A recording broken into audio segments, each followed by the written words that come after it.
So for a while now I've had this idea building in my head, but what if Pokemon were given a third type? The Pokemon Core series games have gone through multiple changes within each consecutive generation, some appreciated, and some wondering if there's something wrong with them. As someone who has taken interest and really diving into the nitty-gritty changes beyond a surface level, I've come to see that when you examine some of these Pokemon, you do start to see a bit of inconsistency. What I mean is that there are some Pokemon that I've looked into, say Empoleon, and seen how it is based off a penguin, something you would normally see in an Arctic environment, yet it doesn't have the ice typing associated with it. But Eskew, also being a penguin, is given the ice type? And that's just one example. It's within my firmest beliefs that some Pokemon do deserve to be given more than two types, to more accurately represent what they are based off and possibly give life to Pokemon who may otherwise be seen as weak. In fact, as confirmed in an old interview translated and written by Dr. Lava, types were implemented into Pokemon as a way to create depth in battles and to represent a Pokemon's individuality centered around these elemental types. So in other words, these types act as a way to accurately represent each Pokemon. Pokemon may have in fact played around with this idea back in the 6th generation in the form of two particular moves, Forest Curse and Trick or Treat, both adding the Grass and Ghost typing respectively onto the opposing Pokemon when in battle. So logically, this has been one of the only ways of getting a Pokemon to have three types, and they seem to have not followed through with this kind of concept. But I want to go further than that and make this official. Now in regards to how this would affect competitive battling, I honestly don't have enough knowledge on the matter to really comment on it. I'm merely stating my personal opinion for this idea after all. The most I can really say regarding it is that the affected Pokemon would have potentially more resistances, offensive power, and possible immunities, but also severe weaknesses, times 8 weak to X type possibly, just like how being given a second typing would be. A good example is Azumarill being given the Fairy typing in Generation 6. Before we start, let me lay down some ground rules for how we are going to determine which Pokemon deserve one. For one, we'll be taking into account their design, official artworks and sprites, their etymology or name origin in all available languages, their attributes from their hypothetical origins and or inspirations unless officially stated, trivia facts, their evolution methods, their Pokédex category and entries both from the games and anime, appearances in the anime, appearances in side series games, in-game locations, abilities, egg moves, and moves from the Learn Set, Egg Move Pool, TMs and or TRs, and Move Tutors. If they check off a couple of them, at least 3, and the evidence is split, only then it will be arguable. Feel free to comment down below any that I miss. 2. Monotype Pokemon will also be included instead of just considering dual-typed Pokemon, in case that isn't obvious. 3 will be referring to the linear evolution line of a Pokemon, as in, for example, if I were to state the Gardevoir line, it means I'll be referring to Gardevoir and its pre-evolution line and not any alternative forms and or evolutions, which in this case is Gallade, unless I explicitly state it. Comment below if you think there are pre-evolution forms that could have a third typing and not just the final evolution form. 4. Pokemon will only be given the normal typing if there is no other suitable existing type already, unless again there is strong supportive evidence. For example, Growlithe not being part normal type despite being based off a dog because the fire typing is more suitable. And 5, and similarly, Pokemon will only be given the dark typing if they inflict any kind of suffering onto others. Attacking and or preying on others for the sake of survival will not be included. Now there are numerous Pokemon that deserve a third type, and I have taken the liberty of looking into every Pokemon to date, and will be going by each generation and extract the most apparent ones that I believe to have a missing type. So without further ado, the Pokemon that deserve a third typing are the Charizard line, Dragon typing. Of course, regarding a video about third typings, Charizard would be one of the obvious candidates. To begin, they are all part of the Dragon Ant group that contains Pokemon who are considered dragons in various cultures, which in this case, as indicated by Charmander's Pokemon category and their designs, they have clear connotations to reptiles, dinosaurs, and especially European dragons, which sometimes depict lizards and salamanders as dragon-like creatures due to their bipedal designs. And when translated into the games, they're categorized as dragon type, such as Tyrantrum. And this is even supported by their names in all available languages that include the words lizard, dragon, and salamander respectively, and also from a previous TCG promotion where it advertised an expansion of cards that included Dragon-type Pokemon, plus Pokemon who were inspired by different kinds of dragons, such as Gyarados and Charizard. And if you think about it, this could be the catalyst for why its Mega X form was given the Dragon typing. And let's not forget that the various trainers in the main series games and anime that have a Charizard, such as Lance, who regards himself as a Dragon Master and or Trainer, or a Dragon Tamer, and refers to his Pokemon, including Charizard, as my dragons. They all even learn a tremendous amount of Dragon-type moves already, like Dragon Dance, Dragon Breath, Dragon Rush, etc., especially when, at the time before its removal, Dragon Rage, which was a move given to predominantly Dragon-type Pokemon. Beedrill, Flying typing. So this will be the start to a noticeable trend that I hope you will see why it's the case. So Beedrill has wings, which is indicative of its artwork design, sprites, 3D model, and as you might have already guessed, it appears to use them to fly around, especially in the games when you encounter one. Its numerous anime appearances even depict it as capable of flying around, especially when chasing away anyone from its territory, and even with Mega Beedrill, it's shown flying around when fighting a Mega Camerupt in the Auras animated trailer, and as stated on an old page on the Pokemon website, its 6 wings allow it to fly with great speeds. And in classic Super Smash Bros., when you throw it out of a Pokeball, it's shown flying away and using Takedown to attack. And don't even get me started on its numerous dex entries in the games where it states to be capable of flying at violent and or high speeds, and the anime dex entry even stating that it is capable of flying quickly when attacking. All this may be indicative of its apparent inspirations to bees, specifically the Japanese honeybees, and potentially the Asian giant hornets, which all have wings that they use to fly around too.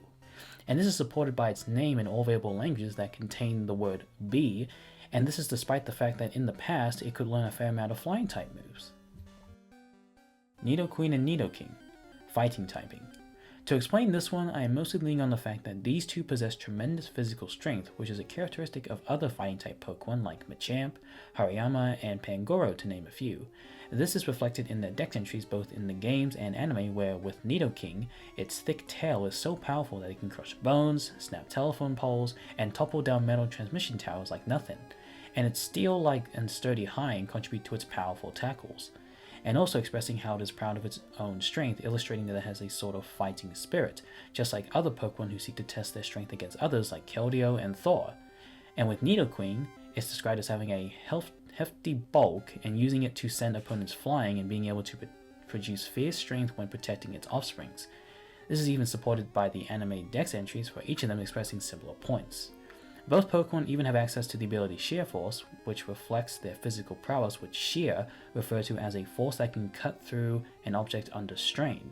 And this is also reflected in their stat distribution, especially after the 6th generation, emphasizing it even more by giving them both more attack power. This is even evident with the plethora amount of fighting type moves they can learn already, especially Nidoqueen's ability to learn superpower upon evolving, or in Japanese, Animal Power, which references Nidoqueen's motherly strength when protecting her offsprings. Again, this could be the case with their inspirations, as Nidoking is confirmed to have a kaiju monster motif, which some like Godzilla were known for their monstrous strength when attacking major cities, militaries, and other monsters, and both appear to have taken inspirations from rhinoceroses, which are known for their physical strength too. The Krobat line, Dark typing. For this one, if it isn't already obvious by their Pokemon category, the line has its origins based on bats, particularly with vampire bats since they like to feast on other animals' blood as told in their dex entries, though in Gobat and Krobat's case, it is even stated to feast on human blood as well as Pokemon blood without warning and does not stop until it is satisfied. And being based off bats, they are by nature nocturnal and inhabit dark environments like gloomy caves and dark caverns, again expressed in their dex entries. This is even reflected in where you can find them in the games such as Mal Moon, Dark Cave, and the Cave of Origin among a plethora of other dark type locations. And lastly, they can learn a decent amount of dark type moves already, including Gobat learning Crunch upon evolving in Let's Go Pikachu and Eevee. The Parasect line, Poison typing.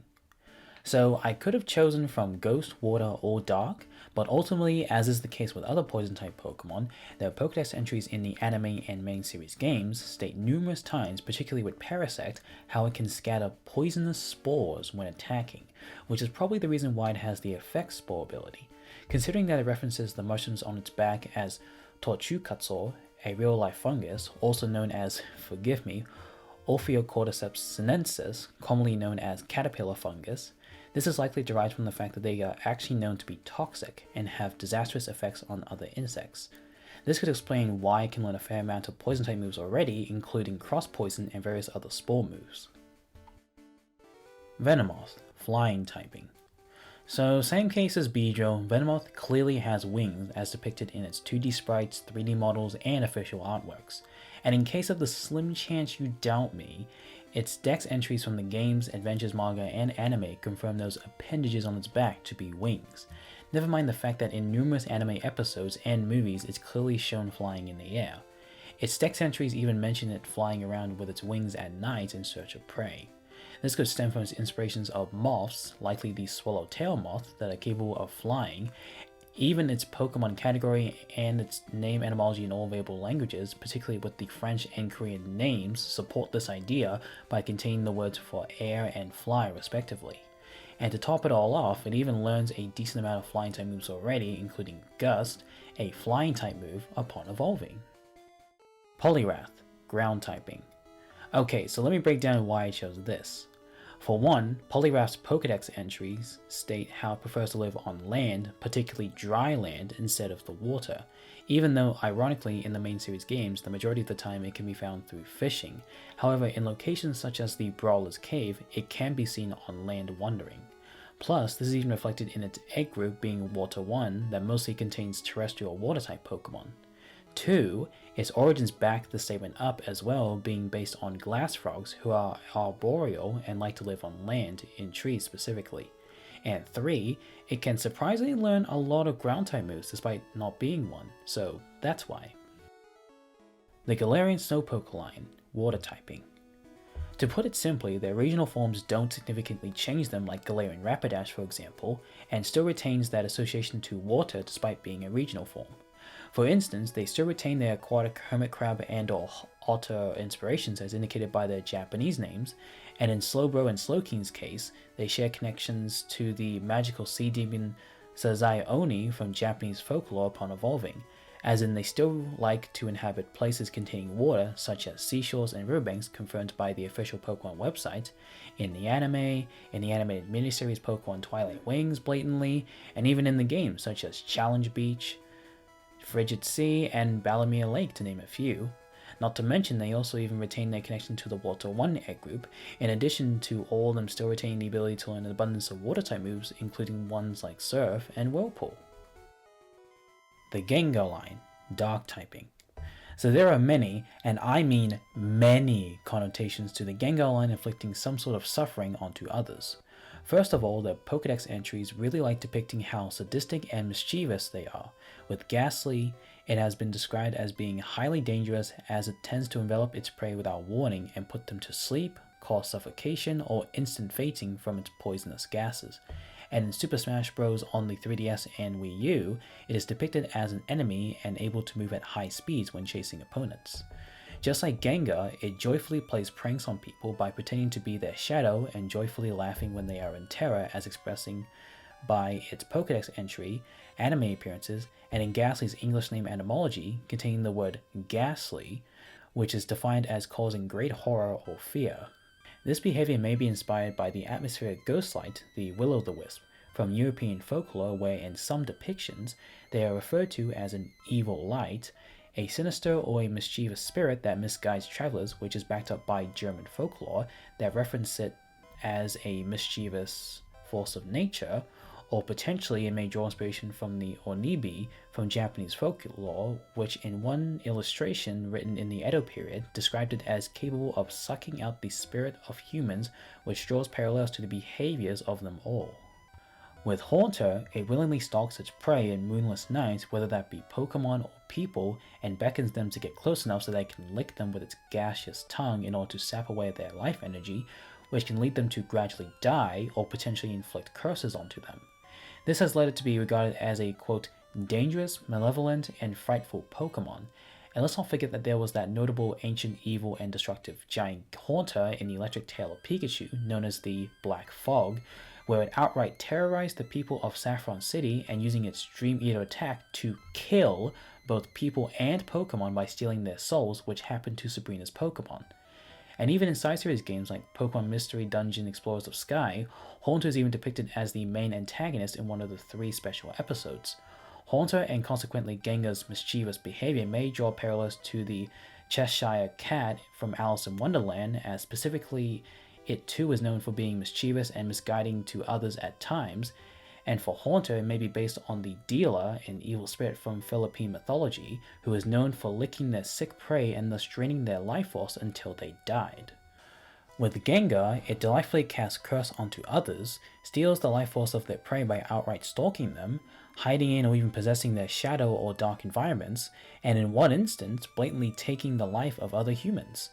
This behavior is even reflected further in side series games such as Pokemon Mystery Dungeon Red and Blue Rescue Team, where Gengar is a part of a team called Team Meanie, where they delight in causing trouble for the hero, and even in the Pokemon Adventures manga, Agatha's Gengar was stealing the life force of Koga by possessing its shadow. The anime and its dex entries even express the same ideas, as wild Gengars alongside a group of Haunters and even Ghastly at one point were seen inflicting illusions onto Ash and his friends to cause trouble by impeding their progress through a deep forest. And even with Ash's Gengar at first, it was shown hiding in Ash's shadow and draining his life energy until it was reasoned with.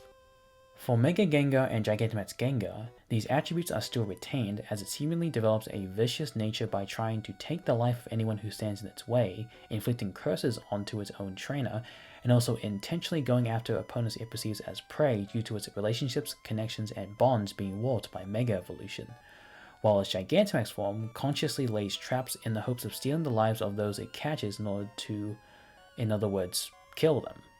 And if it's any constellation, in the side series games like Pokemon Ranger, it mentions how all 3 of them are capable of abducting or spiriting away your Pokemon if it disappears and reappears behind your Pokemon.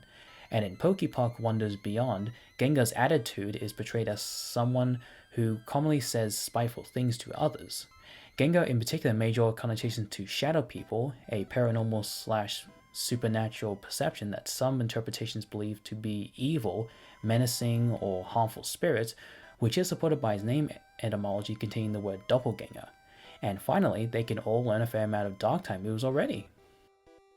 Steelix, Rock typing. From what I've learned, for Pokemon to be a Rock type means that they contain some elements of organic minerals, which in Steelix Dex entries, it notes how the result of its evolution by human intervention, or by natural causes in the wild, is from the ingestion or absorption of iron or metal from the soil inhabit or item respectively. And iron is considered an organic mineral that can be found in rocks, such as sedimentary rocks. So despite acquiring the steel typing, it still can be considered part rock. This is supported by the fact that it's a part of the mineral egg group that houses Pokemon that are both organic and inorganic in structure. It also gets the rock head ability, which interestingly enough is mostly given to rock type Pokemon. It also seemingly still shares its origins and behaviors with earthworms that inhabit underground, just like Onix, who consume soil and digest the organic minerals within. And additionally, with Mega Steelix in particular, it may draw inspiration to graphite, a mineral that can be found in metamorphic igneous rocks and meteorites. Its name etymology may also contain the word onyx, a silicate mineral, or in other words, rock-forming minerals, which also could explain Onyx's typing, and it can learn a good amount of rock type moves already, presumably as a result of being an evolution of Onix, including Meteor Beam, among others. Alolan Executor, Psychic typing. Essentially, the point I want to get across is that from what we are told about Alolan Executor, it still arguably retains the attributes that make Cantoni Executor and even Execute Psychic typing. First of all, its Pokédex entries don't outright say it no longer has psychic powers after evolving, saying that its, quote, psychic powers are not as strong as they once were, or it no longer relies on its psychic powers, implying that it still retains elements of psychic abilities such as scanning its surroundings and communicating amongst each other with weak telepathy. And moreover, this could explain why it still retains the ability to learn a lot of psychic type moves. Seadra, Poison and Dragon typing. This is an interesting case where an argument could be made for the second stage evolution of a line to be more than a monotype. For the poison typing, it is solely because of the fact that for the longest time in its dex entries, they express how as a defense mechanism, its sharp spikes and or barbs can apparently secrete poison that is potent enough to induce numbness and even cause humans to faint. In addition, to reflect this characteristic, it possesses the ability Poison Point, which is an ability predominantly given to poison-type Pokemon, and surprisingly makes Seadrill one of the only non-poison type Pokemon to possess this ability. Potentially, its poisonous bars may in fact be inspired from lionfishes. And as for the dragon typing, it connects to the fact that it is part of the Dragon Egg group, a group that contains Pokemon who are considered dragons in various cultures, which in this case comes from seahorses, which is shared with Kingdra and Horsey, and is indicated by their Pokemon category. They share a connection to the Japanese word for seahorse, Tatsuno Oshigo, literally translated to dragon's child, and some legends, mainly from Eastern ones, believe that seahorses will become dragons after a century. Considering that Seadra is the evolution of Horsey, a little baby seahorse, it could be interpreted that Seadra is in the transitional period going from a seahorse into a dragon. And Seadra's Japanese, English, Korean, and Chinese name etymologies support this by containing the words dragon or sea dragon in them. And in the past, it could even be caught with a dragon scale, implying that the scales it has are draconic-like, and this is despite the fact that for the longest time, it has been able to learn an abundance of dragon-type moves already. Dragonair and Dragonite, water and flying typing and water typing respectively. Starting with the water typing, both Pokemon are in the Water 1 egg group that contain Pokemon that can both live on land or in aquatic locations, which for one are both expressed within their dex entries, as Dragonair is stated to inhabit large bodies of water like seas, oceans, or lakes, and for Dragonite it's stated to, even in the anime dex entries, to live somewhere in the sea, presumably the island known as Dragonite Island, and is even regarded as a sea guardian, which coincidentally is also said in its trophy description in Super Smash Bros. For Wii U, as the sea incarnate and a marine Pokemon. The games even reflect their preference for aquatic locations, with both of them being found by fishing in the water with a super rod, or being found wandering nearby or in water such as Battlemere Lake or Pony Gauntlet. And even the anime has further expressed them to be found inhabiting water, or at least near it, with Dragonair as well as Dragonite blatantly appearing in episodes where it inhabited and emerged from lakes, like the aforementioned Dragonite Island, though in Dragonite's case it also had that gigantic one that was roaming the ocean waters, and even in the manga where in one chapter it was lurking in the water where Red was trying to find the HM for Surf, and another chapter where 3 of them emerged out of the water in the Dragon's Den. Both also appear to be based on Japanese and Chinese dragons, typically water-based ones, Korean mythological sea serpents for Dragonair in particular that are all depicted as inhabiting water. Dragonair's name etymology in Japanese and Korean reference the sea, with its Japanese one containing the name Kairyu, which translates to sea dragon, and the Korean one containing the word vast sea. And to top it all off, they both learned an abundance of water type moves already, including Surf among others. For why Dragonair should be part flying, it is depicted in its design that the 2 appendages on both sides of its head are confirmed to be wings, that it in fact uses to fly. This is supported clearly in the anime, where it's shown flying and at times spreading its wings out wide to do so, as shown in the Kanto Safari Zone in that one banned episode, as a ride Pokemon for the Ultra Guardians, and Ash's once Dragonair was shown attempting to fly it around.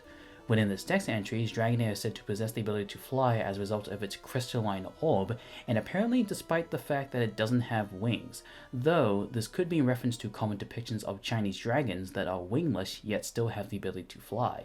Plus, its English etymology even contains the word air at the end, which probably further reflects this point.